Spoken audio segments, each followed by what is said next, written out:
Cheers, main man, Feva the Feva. We right here live on DJ Corrupt TV, DJ Corrupt TV, TV.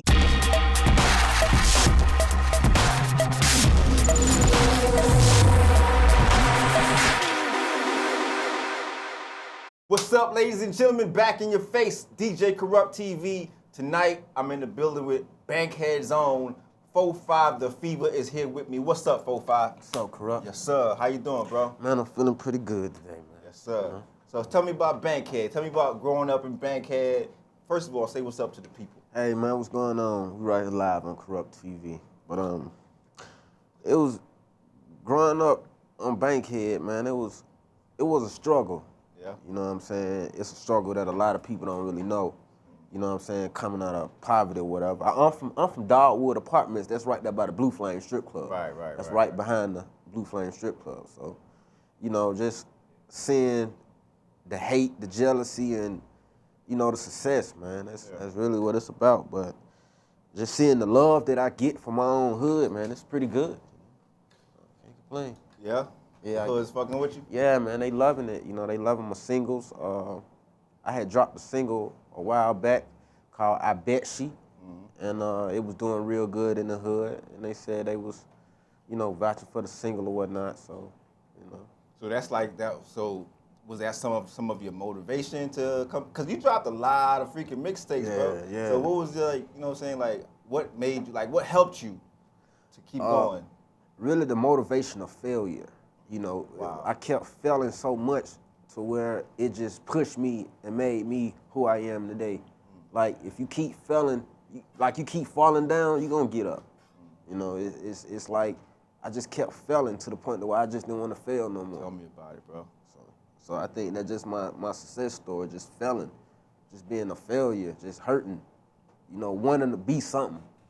Fall 9 times, get up 10. Yeah, yeah, correct. So what like, tell me about some of the downfalls. Let's talk about some of the downfalls that you had to experience. Well, I've been left off tours. Man, I've been cut off albums. I've been dropped from labels. Wow. I've been, you know, dealing with janky promoters. Right. In this business, it's very hard. It's difficult because when you're dealing with some of these promoters, you never know. Some of these people you might not even like, but you know, it's the game and it's the business. That's who you getting paid with. So, I just, for the inspiring artists who coming up behind me, I want them to know that you can do it, man. If you just believe in yourself, really, you know, you can do it. You can if you just, you know, believe in yourself and work hard.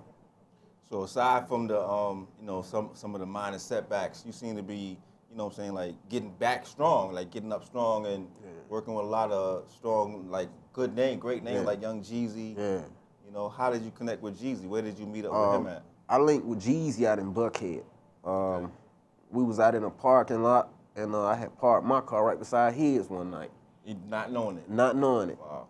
But I kind of knew it because I knew I was parking next to a blue Lamborghini. But I never just paid it no mind, you know. But I noticed he came out and we just struck a conversation, and we've been cool like ever since. You know, it was love, really. Dude showed me so much love, you know, taking me on the shows with him, his concerts, invite me on tours. I actually supposed to got the deal before YG. I supposed to got the CT deal before YG, but he actually ended up running with Freddie Gibbs. Right. They chose Freddie Gibbs over Feva the Feva. Yeah, Jeezy's really cool, man. He's really humble. Jeezy's a straight up dude. Yeah, down to earth. Yeah. His facts. So when you met with him and y'all started talking about music, what was that conversation like? The conversation was real deep, man. It was more like, where do you see yourself going, 4-5? And I told him, I said, I just want to be somebody. You know, I want to be looked at like a Young Jeezy one day. Right. You know what I'm saying? So he just told me, you know, stay with it. That's all he really was just saying, just stay with it. And, you know, we really just partied most of the time. You know, we went out to clubs, we rode around, we raced cars. You know, we ate together, went to Justice, we ate together. Wow. Yeah, man, real cool dude, man. Shout out to Young Jeezy. This was the time when you had the dreads, right? Yeah, this time when I had the dreads. What made you cut it off? I just felt like it was time for a new change. it was time for me to do something brand new. I had been rocking the dreads for so long to where it became a trademark for 4-5 to Feva. So I cut it off just for a fresh start, something new. I just wanted to try something new. And I felt like it was that time. I wanted to bring it back to when I first was born. Right. So that's what I did, man. That's what's up, man. So, but when you say you've been with Jeezy in and out of, events or whatever, what was there any like setups for like collaborations? Nah, we wasn't gonna do. I never brought it to his attention for a collaboration, cause I didn't wanna. I just felt like Jeezy motto at that time. He was young. He wasn't the Jeezy that he is today. He was a younger Jeezy, and back then Jeezy wasn't all about the rap. He was more into the streets. Right. So you couldn't just bring it. Hey, Jeezy, I want to be a rapper. He probably wouldn't have took me too serious. Cause I was a street guy too. So I was coming from the streets. So I think our affiliation was basically we both come from the streets. I come from Bankhead, he come from Hawkinsville. So I think that was more of our connection coming from the streets. I don't think our connection was music at all. So I think it was just coming from being two street guys, so. I've been rapping for a minute. I signed a deal in 2007 with Big Cat Records. I linked up with Big Cat, and Big Cat, we did a couple records together, and I actually hopped on the Gucci Man album, Trap, called All Man, and it's on his second album called Trapathon. So I jumped on that album, did the remix to All Man, and I actually did number 46 on the Billboard 200s.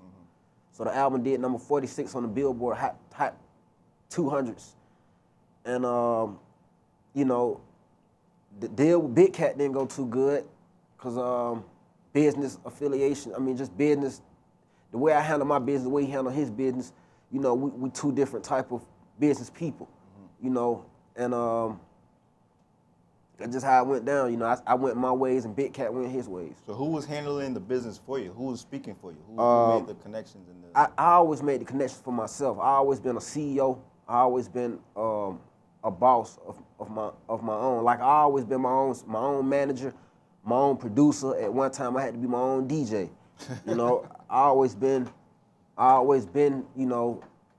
independent. So linking with Cat, it was easy, because I was Cat Records? Yeah, it was easy because I was always a person. When I signed a deal, like most people sign a deal and they go by what the record label tells them to do, but I always been a oddball. I always been the type who gonna do what I want to do, and they might tell me yo, but what I do always works, So that's just how it is, What I do always works. Right. Well, it's definitely working. This was it Off the Wall? Yeah, Off the Wall. So how does Off the Wall come around? I wrote Off the Wall. I'll say I wrote Off the Wall probably about a good year back, and I wrote this song. I was in the club one night, and I just thought, I seen people standing on the wall. I just said, man, I want to bring the people who are on the wall in the club, I want to bring them off the wall into the dance floor. I want to bring them off the wall into the social atmosphere. I want to bring them off the wall. Some people, when I say jumping off the wall, it's like you jumping off the wall, man. You jumping into new things in life. You know what I'm saying? You jumping into... I like that. Yeah, I like that. Yeah. I like that, man. DJ Corrupt right here, DJ Corrupt TV. I got my guy, 4-5 the Feva in the building. We're about to step over to the sound stage. Excuse me, the DJ Corrupt TV sound stage. And we're going to perform Off the Wall right here. And we'll come back and kick it up some more. You heard me? Don't move.